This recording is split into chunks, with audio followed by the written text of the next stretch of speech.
Welcome back. I'm going to do the 2018, it's the old legacy paper, so it's just not exactly right. It's the P2, it's the year 12, and it's June 18, and I'm going to do questions 5 and 6. Now the first question is about static electricity, and the new syllabus, there is no static electricity on it. And I suppose if I was trying to put the static electricity into two words, I'd say electrons and insulators. After that I'm going to say no more because that's not relevant to us, so I'm just going to flick on through that one. And part B is the same, but I go on to this one here. This is the current electricity, where the electrons move in a conductor. So let us see, can we do this question? A current of 400 milliamps, first warning, 400 milliamps. That's the same as 400 by 10 to the minus 3 amps. So let's just see, can we type that in? 400 by 10 to the, 400 10 to the minus 3 is equal to 0.4 amps. Don't be afraid to do that. So that's what the real resistor for 300 seconds. Calculate the charge which flows during this time. So formula, Q equals I by T, coulombs equals amperes by seconds. So what have I got? I have the amperes and amps, there's it there. Seconds, 300 seconds, happy days. So Q equals IT, 0.4 by 300 is 120. 120, now look, watch, no unit there, coulombs. So that's the mark for that, 120 coulombs. Always be wary, it's a 5 marker. So there's 1 for the equation, 2 for that, really, that's 3, 4, 5. Work for every mark. Connor uses the following circuit to find the current voltage characteristics for a filament lamp. Remember, a filament lamp doesn't obey Ohm's law.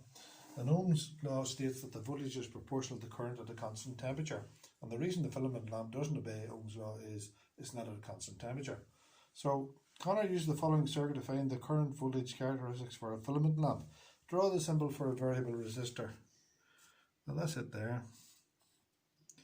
It's a resistor with an arrow through it. And the word variable means you change the resistance, because V equals IR. So that's Ohm's law. So if you can change the resistance, remember that's constant. See up there, that's not going to change the voltage. Fair enough. So that stays the same. So if you make R big, I small. If you make R small, I's big. Even try it like this. 12 equals 4 by 3. So if the resistance is small, the current is big. But then if you say 12 equals, make the resistance big, the current is small. See that? So that's the reason that you use a variable resistor, just to vary the current. This gets the graph of current for, so it doesn't obey Ohm's law. If it did obey Ohm's law, it'd be a straight line through the origin. It doesn't. So it's a curve like that. Do you see the way I used the natural arc of my paw there? See that? So what happens to the resistance of the filament lamp as the current increases? Well,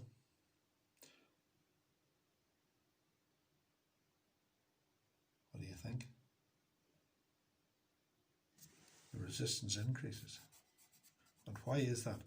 Well, resistance is the opposition to current flow. And if you go back to think about the fleas and the dog jumping,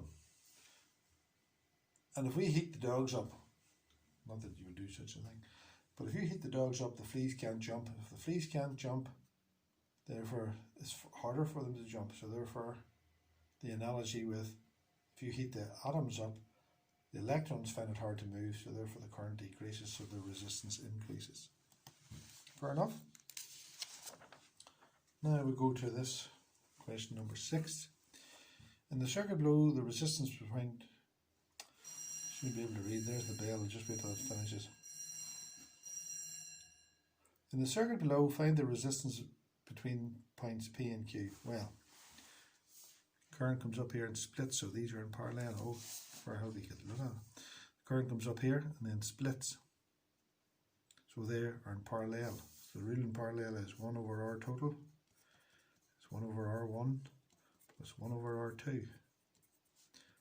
plus 1 over 6 plus 1 over 3, 1 over R total. So 1 over R total, the common denominator is 6, 1 plus, because 2 sixths is 1/3, 1 sixth is 1/6, so that's 3 sixths. So R total is equal to 2. R total equals 2. So I can replace that with 4 ohms and 2 ohms. And then they're in series. Current goes through that one, goes through this one. So R total is equal to R1 plus R2, which is 4 plus 2, 6 ohms. So I can replace that with one resistor of say 6 ohms. Now that takes a bit of spade work to do that. Fair enough. So the resistance of that whole network is 6 ohms. Again, there's the wee cowboy's hat. 6 ohms. So go to the next one. When a battery is connected to points P and Q, so I'll go back up here again, P and Q. Current of 60 milliamps, you see, there this side carry on again. 60 milliamps is 60 by 10 to the minus 3, which is 0.06 amps. Flows through the 4 ohm resistor. Yes, so 60 milliamps goes through that one. In the table below, give the currents which pass through the other 2 resistors. Now it's only a 2-mark question, so I'll cut you the long way. The smaller resistor will take the bigger current, so the 60 comes up here and splits. So the smaller resistor will take the bigger current, so it's going to split in the ratio of 40 milliamps to 20 milliamps. And if you go 40 times 3 is 120, forget about the milliamps for a minute, and 20 times 6, they would have the same voltage across them. Fair enough, and they are in parallel. The current splits, but they have the same voltage. So the 6 ohms would have 20 milliamps, and the 3 ohms would have 40 milliamps. Now there are longer ways of doing that, but I'm not going to do it. A lamp is rated at 6 volts, 0.2 amps. This means when the voltage is 6 volts applied to a current 0.6 amps through it, my reading that is crap. A lamp is rated at 6 volts, 0.2 amps. This means that when a voltage of 6 volts is applied, a current of 0.2 amps flows through it and the lamp glows with normal brightness. I don't even think you can get a bulb like that really anymore. They're all disappearing because of the tungsten in here. Right, so this lamp is connected to circuit below where it glows with normal brightness. There's 9 volts across that, so there must be 6 volts across this because it's normal brightness. And there must be 3 volts across that. They're in series. Whatever current, remember I'm just showing conventional current going around there. I'm not showing the electron flow going around that way. I'm showing the conventional current flows through that, flows through that. Calculate the resistance of R. Now, it also tells me up above that I need 0.2 amps. Yes, so 0.2 amps, 0.2 amps, 0.2 amps, 0.2 amps, even through the battery 0.2 amps flows. So the voltage is equal to the current times the resistance. I'm looking for the resistor R here. And the trick here was, that's 9 volts, but it tells you it's normal brightness, that's 6 volts.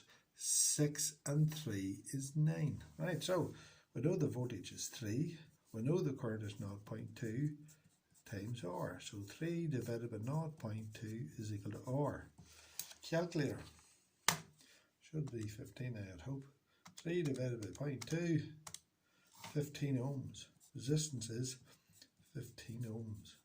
Now that was a sneaky question, but that's just our examiner earning his oats again. Why? Because you might have put in 6 volts there instead of looking at this bit here. So that's what you have to be careful. Always remember that there may be a tick, and then also there may not. An electric kettle is connected to 240 volt supply. That's the main supply. Sometimes in questions you'll see that it's 230. It's used to boil water.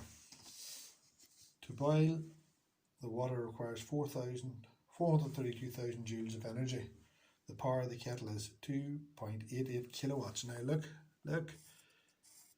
that's 2,880 watts. Don't fall for that one. Right?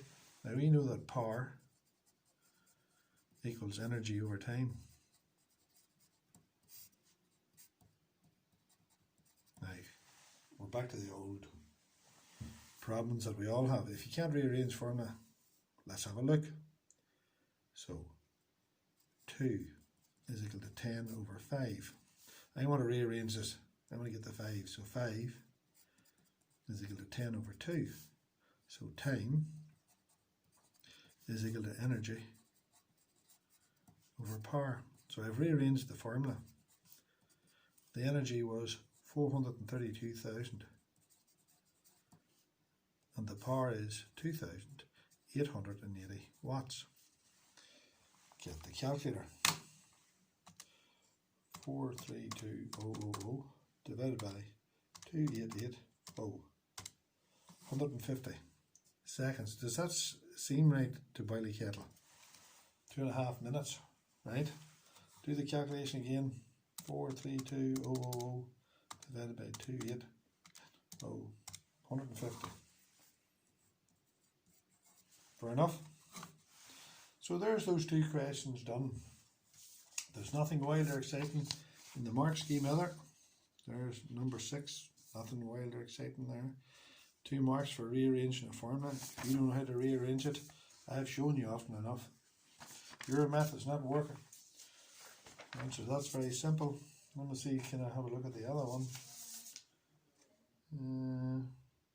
I think that's grand. So, God willing, I'll see you shortly. Bye.